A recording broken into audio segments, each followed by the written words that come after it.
आगे बढ़ेंगे और अब बात करेंगे राजधानी दिल्ली की। करीब 12 घंटे में हत्या की 2 वारदातों से दिल्ली दहल गई। शाहदरा में बर्तन कारोबारी की गोली मारकर हत्या कर दी गई तो गोविंदपुरी इलाके में बाथरूम साफ न करने को लेकर चाकूबाजी हो गई, जिसमें एक शख्स की जान चली गई। कैसे इन वारदातों से कानून व्यवस्था पर उठ रहे हैं सवाल, देखिए रिपोर्ट।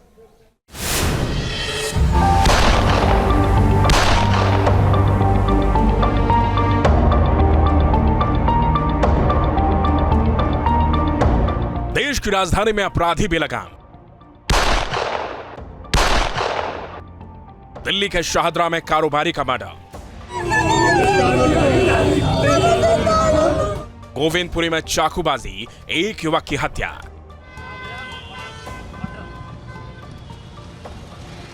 देश की राजधानी दिल्ली में इन दिनों अपराधी बेलगाम हो चुके हैं। अगर यह कहा जाए तो गलत नहीं होगा।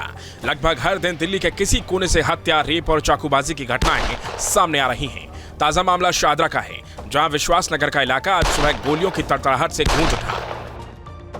52 साल के बर्तन कारोबारी सुनील जैन यमुना स्पोर्ट्स कॉम्प्लेक्स से मॉर्निंग वॉक करने के बाद स्कूटी से अपने घर लौट रहे थे। तभी बाइक सवार बदमाशों ने उन्हें टारगेट करते हुए कई राउंड फायरिंग कर दी और मौके से फरार हो गए। बर्तन कारोबारी को तुरंत अस्पताल ले जाया गया, जहां उनकी मौत हो गई। 52 साल के सुनील जैन नाम के एक बर्तन व्यापारी हैं। वो यहाँ से मॉर्निंग वॉक करके लौट रहे थे और यहाँ पर कहा जा रहा है कि 2 बाइक सवार बदमाश आए और उन बदमाशों ने सुनील जैन के ऊपर 7 से 8 राउंड फायरिंग करी। सभी गोलियां उनके शरीर के तमाम हिस्सों में मारी गई और सुनील जैन की यहीं पर ही मौत हो गई। फिलहाल ये जो जगह है, पुलिस ने यहाँ पर स्पॉट्स बनाए हैं और इन स्पॉट्स पर वो जगह है फिलहाल जो खूल के यहाँ पर धब्बे थे, उन धब्बों के ऊपर पुलिस ने यहाँ पर मिट्टी डाली है। तमाम जो एविडेंस है उनको कलेक्ट किया गया है। स्कूटी जो है उसको अपने साथ ले जाएगा और आसपास का जो इलाका है उन इलाकों में पुलिस की जो टीम है वो तफ्तीश कर रही है। फायरिंग की घटना से विश्वास नगर इलाके में दहशत का माहौल है। वारदात को लेकर पुलिस ने परिजनों के साथ साथ स्थानीय लोगों से जानकारी जुटाने की कोशिश की है। पुलिस कारोबारी के मोबाइल की कॉल डिटेल भी खंगालने में जुटी है ताकि यह पता लगाया जा सके कि हाल के दिनों में उन्होंने किस किस से बात की। हालांकि सुनील जैन के परिवार ने किसी भी धमकी से इनकार किया है। सुनील जैन नाम का व्यक्ति है, उसके गोली लगी है, 3-4 गोलियां लगी हैं उसको और हमें कुछ राउंड्स भी मिले हैं यहाँ पर 5-6 के आसपास।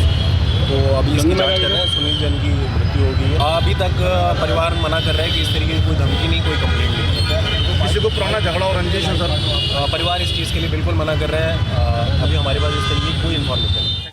फिलहाल पुलिस ने केस दर्ज कर लिया है और हर एंगल से मर्डर की जांच शुरू कर दी है।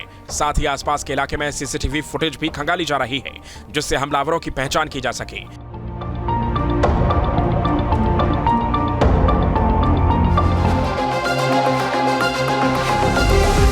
दूसरी वारदात दिल्ली के गोविंदपुरी इलाके में हुई, जहां 2 पड़ोसियों का झगड़ा खूनी संघर्ष में बदल गया। देर रात हुए विवाद में एक युवक की चाकू से गोद कर हत्या कर दी गई, जबकि 2 लोग घायल हो गए, जिनको अस्पताल में भर्ती कराया गया है। वहीं मौके पर पहुंची पुलिस ने हमलावर पड़ोसी परिवार को हिरासत में ले लिया। मृतक और आरोपी आपस में पड़ोसी हैं। दोनों परिवार एक ही बिल्डिंग की पहली मंजिल पर किराएदार हैं। उनका टॉयलेट शेयरिंग में है। टॉयलेट की सफाई को लेकर ही उनका झगड़ा हो गया। झगड़ा तब शुरू हुआ, आरोपी परिवार के नाबालिग सदस्य ने शेयरिंग टॉयलेट का इस्तेमाल किया और फ्लश नहीं किया। इसी को लेकर टोकने पर विवाद बढ़ गया। आरोप है कि भीकम और उनकी पत्नी और उनके बेटों ने मिलकर सुधीर और उसके भाई दोस्त को जमकर पीटा। चाकू से किए हमले में तीनों गंभीर रूप से घायल हो गए। सभी को अस्पताल ले जाया गया, जहां सुधीर की मौत हो गई और जबकि उसका भाई प्रेम और दोस्त सागर गंभीर रूप से घायल हो गए। देश की राजधानी दिल्ली के गोविंदपुरी नामक इलाके में 2 परिवारों के बीच झगड़ा हुआ और इस झगड़े में चाकू मार करके एक शख्स की हत्या कर दी गई। दरअसल शुक्रवार रात दिल्ली पुलिस को पीसीआर कॉल मिली थी कि गोविंदपुरी में 2 परिवारों के बीच झगड़ा हुआ है और झगड़े की वजह है जॉइंट टॉयलेट यानी कि साझा टॉयलेट की सफाई को लेकर के दोनों परिवारों के बीच विवाद हुआ और उस विवाद में आरोपी भीकम सिंह व उसके 3 बेटों ने मिलकर के सुधीर, प्रेम व सागर के ऊपर चाकू से हमला किया। चाकू जो कि रसोई का चाकू था, उससे हमला किया गया और इस हमले में सुधीर नामक शख्स की एम्स के ट्रेमा सेंटर में मौत हो गई। फिलहाल जो चारों आरोपी हैं उनको पुलिस ने गिरफ्तार कर लिया है। दिल्ली पुलिस की क्राइम ब्रांच ने मौके से सबूत इकट्ठा किए हैं। गोविंदपुरी थाने में हत्या का केस दर्ज किया गया है और गिरफ्तार किए गए सभी आरोपियों से पूछताछ की जा रही है। पिछले कुछ महीनों में दिल्ली में इस तरह की वारदातों में इजाफा देखा जा रहा है। बदमाश दिन दहाड़े वारदातों को अंजाम दे रहे हैं और पुलिस सिर्फ कार्रवाई करने की बात कर रही है। Team news nation.